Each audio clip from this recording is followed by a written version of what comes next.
A very good afternoon. I'm Naithou here to give you the latest updates. Manipur Chief Minister Yumnam Khemsan on 30 May stressed the need for peace to usher in prosperity and development in both hills and valleys of the state Manipur. The statement was made during the observance of the Janjatiya Garima Utsav organized by Department of Tribal Affairs and Hill Government of Manipur at the Black Lawn of the Hotel Imphal.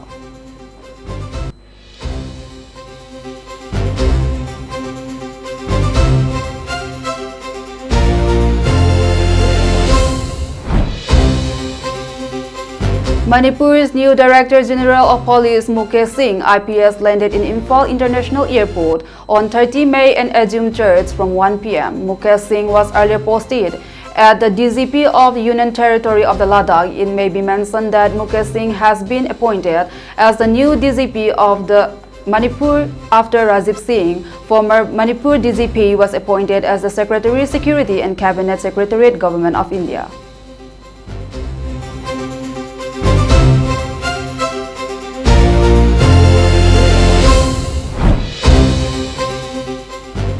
The Manipur government on May 29 decided to reduce the size of the VIP convoys following a security review, introduce work-from-home arrangement, freeze government-funded foreign travel, and curb non-essential expenditure in view of prevailing global challenges.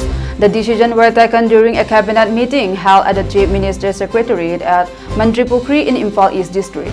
According to an official statement, the cabinet said the measures were adopted in line with an appeal made by Prime Minister Narendra Modi.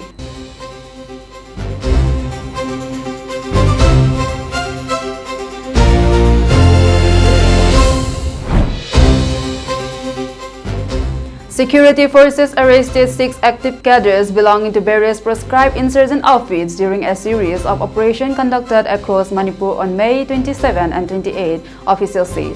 On May 28, security personnel apprehended 2 active members of the Revolutionary People's Front, People's Liberation Army (RPF), and PLA identified as Taurem Manglem Sandra Singh, alias Manglem alias Bakang 44, and Huirongbam Bambam Devi alias Sila Bibi 39. The duo was allegedly involved in extortion activities targeting clinics and pharmacies in Imphal West District.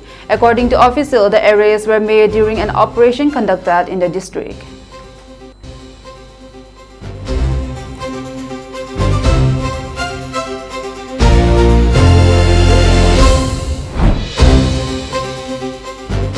Arunachal Pradesh has urged the center to strengthen supports for agriculture and horticulture sectors in the northeast, with a particular focus on timely seed funding and the expansion of the organic farming initiative. The demand was raised by Arunachal Pradesh Agriculture and Horticulture Minister Gabriel Diwangsu during the 2-day National Conference on Agriculture for Kharif Campaign 2026 held in New Delhi on Friday, according to an official statement issued on Saturday.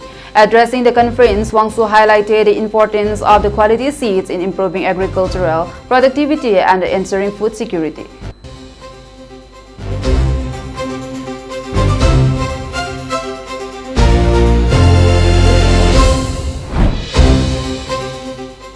In an effort to curb overcharging by public transport operators and improve fare transparency, the Mizoram government has announced the launch of the Mizo Taxi, a mobile application designed to help passengers verify and pay government-approved fares. According to an official release, the application will initially be introduced in Aizawl City and is scheduled to become operational from July 1. The digital platform has been developed to serve commuters using taxis, two-wheeler taxis, and auto rickshaw. Through the application, passengers will also be able to check the fares prescribed by the government and ensure that they are charged accurately for their journey.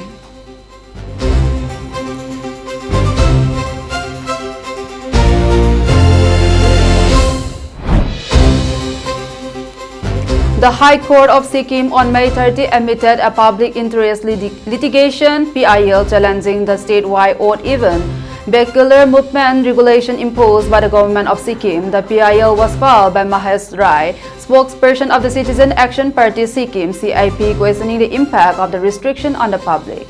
Hearing the matter, a division bench of the High Court directed all district collectors across the state to issue public notices within 3 days and gather grievance and concern from citizens affected by the odd-even vehicle movement rule. The district collectors have been instructed to submit their reports before the court.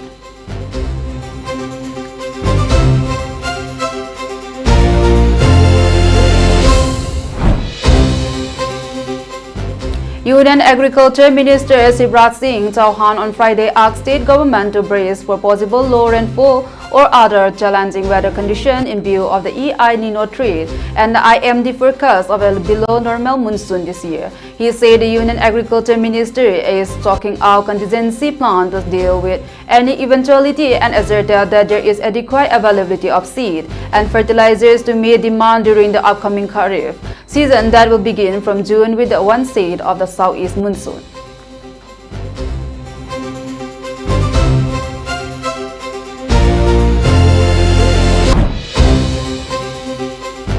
An annual United Nations report documenting sexual conflicts in worldwide has included Israeli forces for the first time since the review began more than 15 years ago for the treatment of the Palestinian detainees. Israel denies the accusation. The 35-page report shared by the Israeli mission to the UN late on Thursday ahead of its expected release on Friday blacklists 77 government and non-government parties in a dozen countries suspected of committing or being responsible for sexual violence in conflict around the world. It says the number of the cases rose sharply into 2025 from 2024. Russian armed and security forces were also blacklisted for the first time this year for sexual violence against prisoners of war and civilians detained during the war in Ukraine.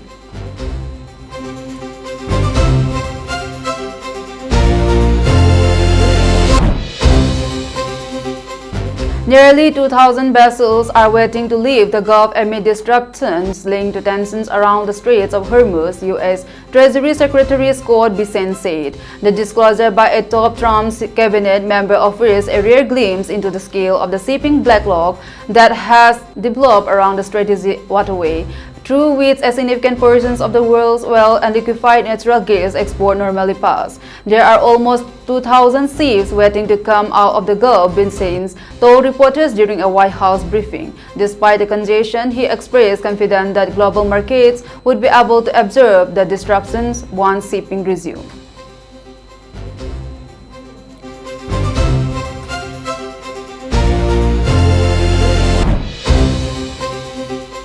A Russian drone that was part of an overnight attack on Ukraine and then went astray slammed into an apartment building in eastern Romania, injuring 2 people in the NATO member country, Romanian authorities said, adding to concern that the war could spread across the alliance border. The Russian drone was struck by radar in Romanian airspace and crashed into the roof of the building in the city of the Galati, Romania's defense ministry said in a statement. The impact was followed by a fire. The 2 people suffered minor injuries and several others were evacuated. The Romanian military scrambled from 2 AF-16 fighter jets and a helicopter that were authorized to engage target, and alert messages were sent to residents of the affected areas.